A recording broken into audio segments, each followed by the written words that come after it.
Dans la Bible, il est dit ainsi. La fin de la loi est le Christ. Se dire. Comment chemine la loi de Moïse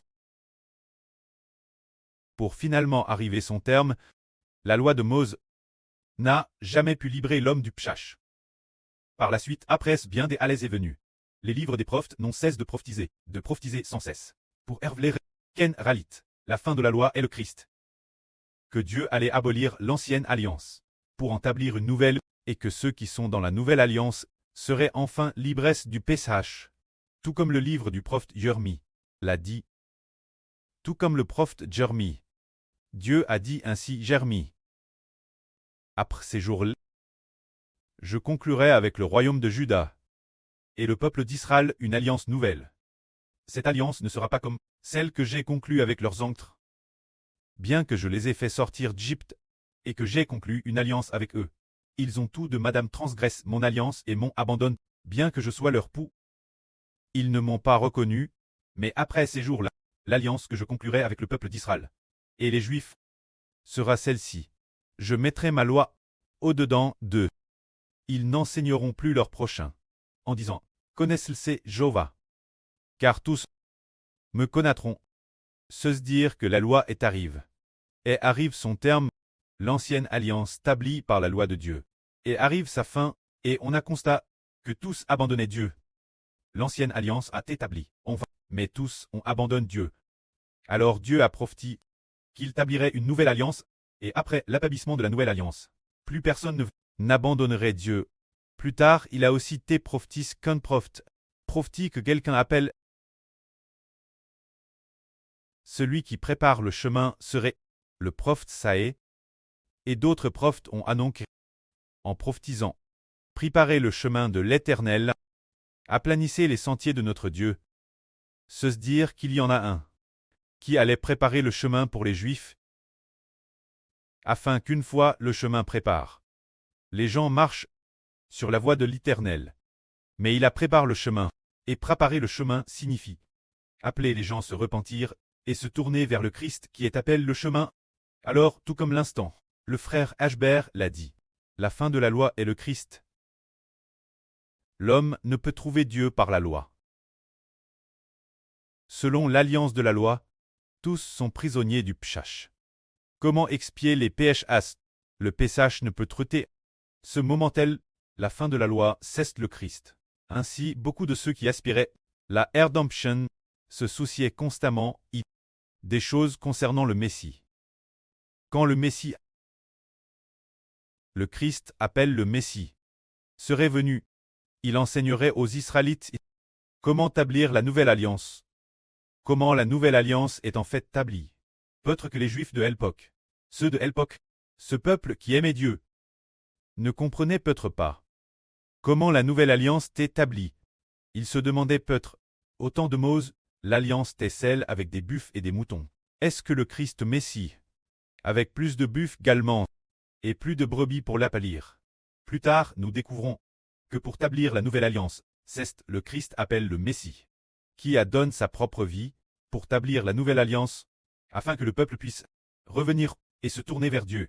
Et après l'établissement de la nouvelle alliance, on découvre que tous ceux du peuple qui sont dans l'alliance recevront l'Esprit de Dieu et du Seigneur. Ainsi ils deviennent une nouvelle création. Mais avant que l'alliance ne soit établie, avant que le médiateur de l'alliance ne vienne, il y eut un homme appelé Jean le Baptiste qui apparut. Ce Jean le Baptiste prophétise dans l'Ancien Testament. Il est dit que ce Jean le Baptiste est celui qui devait venir, dire lit. Alors comment cette lit allait-il agir? Cela signifie que Jean le Baptiste avait l'esprit et la force de lit. Juste avant que Jean le Baptiste ne naisse, le prêtre a permis que Luc a consigne ce qui concerne les parents de Jean le Baptiste. Le prêtre de Jean le Baptiste s'appelait Zacharie, sa erreur, la erreur de Jean le Baptiste s'appelait Élisabeth. Élisabeth T.R.S. Et n'avait jamais été enceinte. Elle priait constamment, implorant Jéhovah et désirant ardemment pouvoir concevoir un fils. Puis un jour, Zacharie le prêtre de Jean le Baptiste était dans le temple pour offrir l'encens Dieu.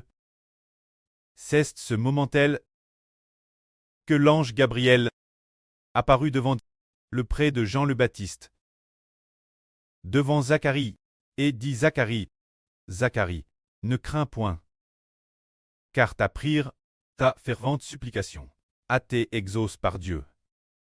Ta femme, Élisabeth, t'enfantera un fils, et tu lui donneras le nom de Jean.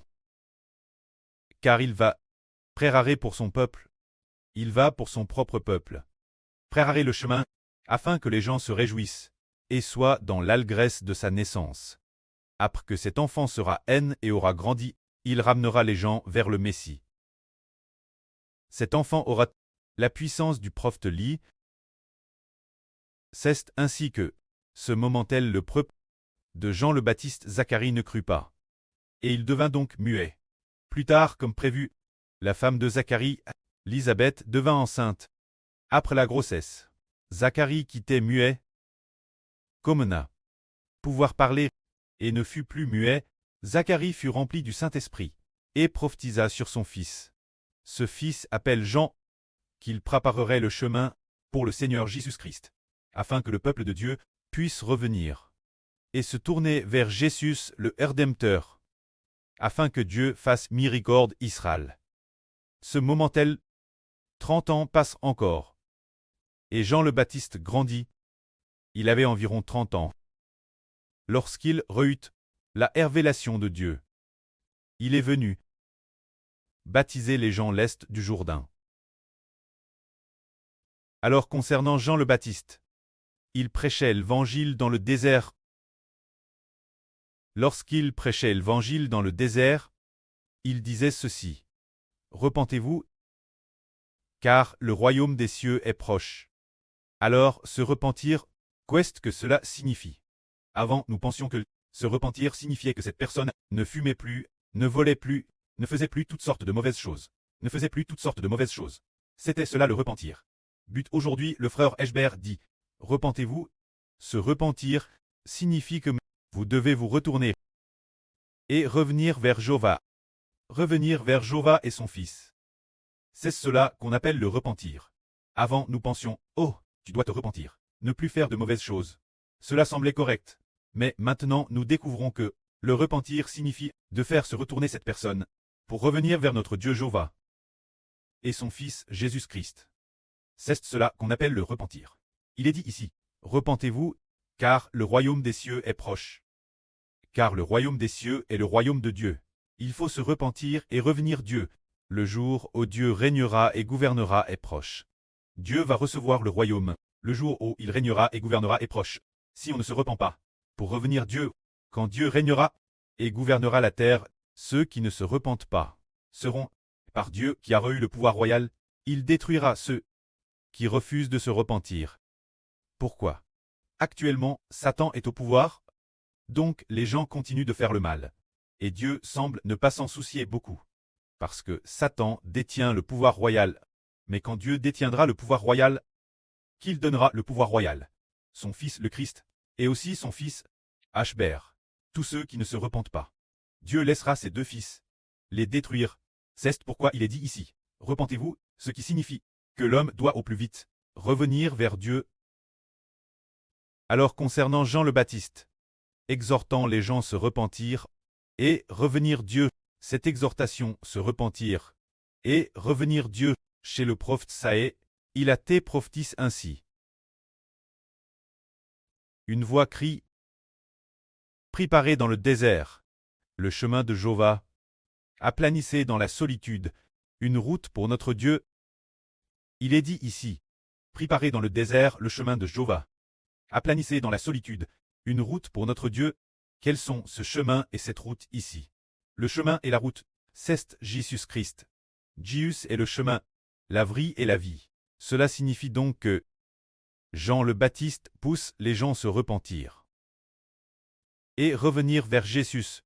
Revenir vers Jésus, le Fils de Jéhovah, afin que les gens accueillent le Rédempteur, accueillent la prophétie, le Messie qui doit venir, accueillir le Messie, et le Messie pourra conduire nos pas sur le chemin de l'Éternel. Ainsi, la repentance consiste à faire revenir les gens Jésus. C'est alors que la prophétie s'est accomplie, celle du prophète Saé qui dit « Une voix crie « Préparez dans le désert le chemin de l'Éternel, aplanissez dans la solitude une route pour notre Dieu. » Ce désert et cette solitude ici représentent ce chemin que personne n'a jamais emprunté.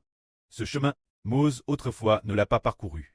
Le prophète Élie autrefois ne l'a pas parcouru non plus. Ce chemin est le chemin de la foi en Jésus-Christ. Ce chemin consiste à trouver Jésus, pour enfin trouver le chemin vers Dieu, alors qu'autrefois Mose avait trouvé la loi, mais ne pouvait pas trouver Dieu. Nous disons que Jésus est le chemin. Alors ce chemin, tout comme un sentier dans le désert. Personne ne l'avait emprunté. Personne n'y avait marché. Avant la venue de Jean le Baptiste, avait-il quelqu'un qui avait suivi le chemin de la foi en Jésus? Non. Après Jean le Baptiste, Dieu appelle le chemin, est apparu, et ceux qui le suivent peuvent alors marcher sur ce chemin. C'est pourquoi ce chemin, semblable au désert, est une voie nouvellement ouverte. Ce chemin, c'est Jésus-Christ, qui la traque lui-même pour nous, nous appelant croire en son nom, afin de pouvoir trouver Dieu, en croyant en son nom. Les péchés sont pardonnés, en croyant en son nom on reçoit l'Esprit de Dieu. On reçoit le Saint-Esprit de Jéhovah. Ce chemin est, depuis les temps anciens, du jamais vu. C'est-à-dire que croire au nom de Jésus-Christ est le chemin pour obtenir une vie ingénieure, ce qui n'avait jamais entendu auparavant. C'est pourquoi ce chemin est appelé le chemin du désert, un chemin dans la solitude. Il n'y en a jamais eu dans le désert. Un chemin où personne n'a jamais marché, tout comme dans le désert, où personne n'est jamais passe. C'est alors que ce groupe de personnes, qui ont cru et cru Jean le Baptiste, a commencé. C'est partir de ces personnes que certains ont commencé à marcher sur ce chemin. Alors qui furent les premiers emprunter ce chemin? En réalité, les tout premiers furent 4 pécheurs pour commencer. Au début après que le Seigneur Jésus se fut incarné, et après son baptême dans le Jourdain. Les premiers trouvaient ce chemin furent les disciples de Jean le Baptiste. Ces 4 pécheurs étaient tous des disciples de Jean le Baptiste. Par la suite, ces 4 pécheurs ont tous marché sur le chemin de Jésus. Ainsi, Jean le Baptiste a préparé des personnes marcher sur ce chemin. Il a d'abord préparé Pierre, Jean-Jacques et Ande, préparant ces 4 pécheurs pour les confier Jésus, les confier au Seigneur, afin qu'ils marchent sur ce chemin. Contre toute attente, ces 4 pécheurs sont aussi devenus les apôtres du Seigneur, et ont également conduit de Thérèse nombreuses personnes, marcher ensemble, croire en Jésus. Sur ce chemin qui donne la vie, ainsi préparer le chemin. Préparer le chemin signifie préparer le cœur des hommes, pour que les gens croient en Jésus. Car le chemin, c'est Jésus. Ceux qui croient en Jésus marchent ainsi sur le chemin de Jéhovah, et peuvent ainsi trouver, travers le voile vers les hauts cieux, travers le voile pour entrer dans le lieu très saint, le chemin pour voir la face de l'Éternel. Aujourd'hui, nous comprenons enfin comment marcher sur le chemin de l'Éternel, en croyant au nom de Jésus. Alors l'Esprit de Jéhovah entre en nous. Et ainsi nous recevons une vie nouvelle, après très ressuscité des morts. Nous pourrons voir notre Dieu, et nous pourrons recevoir l'amour éternel du Pré-Cleste. Que la gloire soit au Pré et au Seigneur. Amen.